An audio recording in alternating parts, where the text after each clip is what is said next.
We are entering the historical basement of Palazzo Barolo, reminiscent of the residence of Tipografia Editrice Eredi Botta, between the 19th and 20th centuries, whose rooms and furnishings have been reconstructed with antique materials.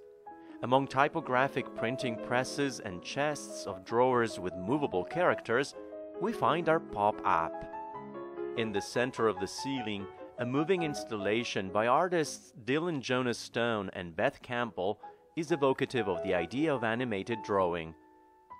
In this charming environment, with strong light contrasts, there are artifacts and games that highlight the connections between movable books and pre-cinema. The first part of the visit is focused on transparencies and optical views. Transparencies, which became widespread in the first half of the 19th century and were used in optical boxes, are illustrated plates that, if backlit, show different figures in the watermark. The same effects can be found in the Pickler, a famous German book of fairy tales from 1880, whose plates, when placed near the light, reveal underneath images.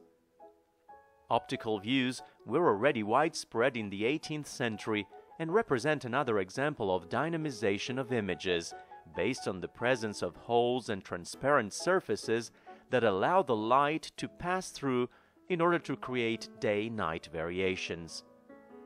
Effects similar to optical views are used in games and educational publications about astronomy, produced since the first half of the 19th century.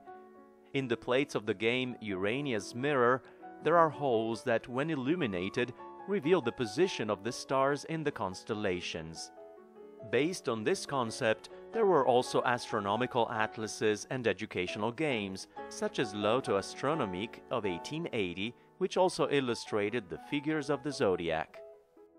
We are now proceeding towards the area displaying the printing press from the end of the 19th century, next to which the concepts of movement and three-dimensionality are recalled in connection with toys inspired by pre-cinema. Some instruments, such as stereoscopes, find their counterpart in books containing special cinema glasses to see illustrations in 3D or in motion, properly printed in two colors. The magical world of vision is evoked by the precious peep shows on display, including the example depicting the 1852 Notre Dame Cathedral in Paris. By inviting visitors to look through a hole, they enter into long three-dimensional views animated with many characters and furnishings. Through the replica of an optical box, visitors can discover and directly handle the day-night effects of an optical view. This room, which was already part of the museum's permanent exhibition, aims to highlight the variety, richness, and complexity of the different types of animation developed between the mid-19th century and the mid-20th century. In addition to its historical aesthetic value, the setup has an educational purpose too, also through the use of short videos that, next to the exhibited works, illustrate how they work. It is therefore a stimulus to promote the reuse of this heritage in a playful educational key. The first showcase illustrates all the creative possibilities of using the flap, a seemingly simple mechanism that can create many fascinating animations. From metamorphic books to those based on lifting single or multiple parts, up to show some interesting examples in which the flaps can be lifted and lowered with the movement of the hand to create different figures. The exhibition continues with some examples of interactive books with pull-out tabs and with a selection of dissolving picture books by the English publisher Nister, which revisit the basic mechanism of the volvel, also used in geographic educational books.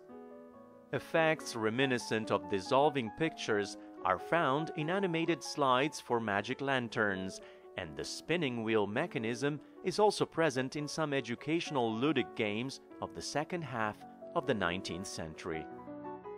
Two showcases are dedicated to the movable books with levers, the main device for generating the movement of the figures. In the first one, valuable examples of German, French, Dutch, and English production from the second half of the 19th century are exhibited, which illustrate the widespread use of these artifacts throughout Europe. The oldest one is a book by the London publisher Dean and Son of about 1860. The second showcase is a tribute to the great German creator of movable books, Lothar Magendorfer, of whom some valuable editions and an original drawing are exhibited.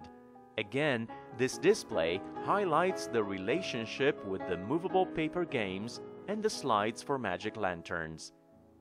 In addition to the videos alongside the showcase, a multimedia station lets visitors animate some of Magendorfer's plates and discover the hidden structure of the mechanism. The central showcase displays scenic books and pop-ups, showing also the connections with similar devices that can be found in greeting cards. The upper part features two spectacular examples in which the panorama book structure is combined with three-dimensional scenes, the famous dollhouse by Magendorfer and the one, also of German production, depicting a zoological garden.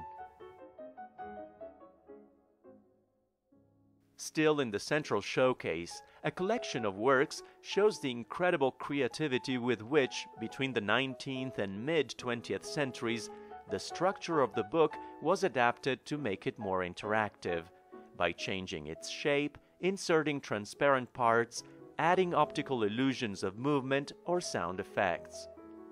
The movable books can therefore be considered as forerunners of today's multimedia products and augmented reality books. The setup of this room is completed by a section dedicated to a special type of 3D books, Carousel Books, such as the famous Italian books Libri Teatro Hoepli.